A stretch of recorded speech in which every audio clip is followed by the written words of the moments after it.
మనం ఎన్నో ఎలక్షన్లు చూస్తూ ఉంటాం, వస్తూ ఉంటాయి, పోతూ ఉంటాయి. కానీ రాజకీయ నాయకులు సమర్పించే అఫిడవిట్లో నిజంగా వాళ్ళ ఆస్తి అంతే ఉంటుందా? వేల కోట్లకు పడగెత్తిన వ్యక్తులు కూడా ఈరోజు కేవలం 60 కోట్లు, 30 కోట్లు, 40 కోట్లని చూపిస్తూ ఉంటారు. ఈ దేశం ఎటుపోతున్నది? ఇన్కమ్ ట్యాక్స్ డిపార్ట్మెంట్ ఏం చేస్తుందని చెప్పేసి ప్రజలు భావిస్తూ ఉన్నారు. వీళ్ళ ఆస్తులు చూస్తేనేమో వేల కోట్ల, లక్షల కోట్లలో ఉంటాయి. రాజకీయంలోకి రాకముందు 5-10 కోట్లతోటి బతికే వీళ్ళు రాజకీయంలోకి వచ్చిన తర్వాత వందల కోట్లు, వేల కోట్లు సమకూర్చుకొని బ్లాక్ మనీ కింద బినామీల పేర్లపైన ఆస్తులు పెడతా ఉంటారు. ఈ వ్యవస్థ మారాలి.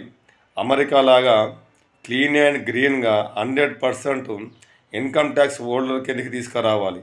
ఎందుకంటే ఈ రాష్ట్రంలో కానీ ఈ దేశంలో కానీ ఏ రాజకీయ నాయకుడు కూడా 100కి 100% ఇది నా ఆస్తి అని చూపించుకున్న నాయకుడు ఒక్కడూ లేడు. ఎంతసేపు ఇన్కమ్ ట్యాక్స్ ఎలా కొట్టాలి అని చెప్పేసి భావించే నాయకులు తప్ప కానీ నేను స్వచ్ఛందంగా ఉన్న ఇది నా ఆస్తి అని చెప్పి చెప్పుకునే నాయకుల పేర్లు చాలా అరుదుగా మనకు కనిపిస్తూ ఉంటాయి. ఎవరైతే పేదవాళ్ళు ఉంటారో, కింది స్థాయికి వచ్చిన వాళ్ళు ఉంటారో వాళ్ళు మటుకి 100% చూపించగలుగుతారు. కానీ వందల కోట్లు, వేల కోట్లకు ఎగబాకిన తర్వాత ఎలాంటి ఆస్తులు చూపించడానికి వాళ్ళు వెనుకడుగు వేస్తూ ఉంటారు. మనం చూస్తూ ఉంటాం. వాళ్ళపైన కేసులేమో 40,000 కోట్ల కేసులు ఉంటాయి, 30,000 కోట్ల కేసులు ఉంటాయి, 10,000 కోట్ల కేసులు ఉంటాయి, 5,000 కోట్ల కేసులు ఉంటాయి వాళ్ళు సంపాదించుకోని చెప్పేసి. కానీ అఫిడవిట్లో మటుకైతే వాళ్ళు నాకు ఒక అంబాసిడర్ కారు ఉన్నది, ఒక పాత ఇల్లు ఉన్నది, నాకు 5 లక్షల అప్పు ఉన్నదని చెప్పేసి అఫిడవిట్లో చూపిస్తూ ఉంటారు. మా తీరా చూస్తే వాళ్ళ మన్మన్లకు, మన్మరాలకు కోట్లలో ఆస్తులు ఉంటాయి. చదువుకునే మన్మలకు, మన్మరాలకు కోట్లలో ఆస్తులు ఎక్కడికి వచ్చాయని చెప్పేసి ప్రశ్నించే అధికారం మరి ఎవరికి లేదా అని చెప్పేసి ప్రజలు భావిస్తున్నారు. ఇది మేమన్న మాట కాదు, ప్రజలు అనుకుంటా ఉన్నారు. రాజకీయ నాయకులు ఏమనుకుంటారంటే మమ్మల్ని అడిగేవారు ఎవరు, మమ్మల్ని ప్రశ్నించేవారు ఎవరని అనుకుంటారు. ఎవరు ప్రశ్నించినా ఎవరు ప్రశ్నించకపోయినా రాజకీయ నాయకులు ఒక విషయం గుర్తుపెట్టుకోవాలి. అయ్యా, చిన్నప్పుడు మేము సామంత రాజుల కొరం చదివినాం, శ్రీకృష్ణ దేవరాయల కొరం చదివినాం, అందరి కొరం చదువుకున్నాం. ఆ తర్వాత నైజాం నవాబ్ కొరం చదువుకున్నాం. ఒక్కసారి మీరు ఆలోచించండి, రాజ్యాలు ఏలిన వాళ్ళ కుటుంబాలు ఈరోజు ఎక్కడున్నాయి? నా గోల్కొండ నవాబ్ల రాజుల కోరం తెలుసుకోండి.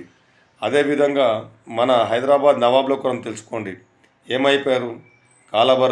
కాలగర్భంలో కలిసిపోయారు. మీరు అన్యాయంగా సంపాదించిన డబ్బు, అక్రమంగా సంపాదించిన డబ్బు, ప్రజలని పైన దోసుకున్న డబ్బు, కమిషన్లు కావచ్చు, ఏదైనా కావచ్చు. ఈరోజు మీరు ఏమనుకుంటున్నారంటే రాజకీయంలోకి వచ్చి మేము ప్రజాసేవ చేస్తామని మీరు భావిస్తూ ఉన్నారు. కానీ ప్రజలు ఏమనుకుంటున్నారంటే వీళ్ళు వచ్చేది లాబింగ్ కోరం, ఫైరావిల కోరం, మరియు ఏదైనా కాంట్రాక్ట్ తీసుకుంటే 10% కమిషన్ అని చెప్పేసి ప్రజలకు అందరికీ క్లుప్తంగా అర్థమవుతూ ఉన్నది. మీరు నిజంగా ప్రజలకు సేవ చేస్తే 100కు 100% ప్రజలు మిమ్మల్ని ఖచ్చితంగా గెలిపిస్తారు. ఒక్కసారి ఆలోచించండి. ఈ దేశ చట్టాలు మారాలి.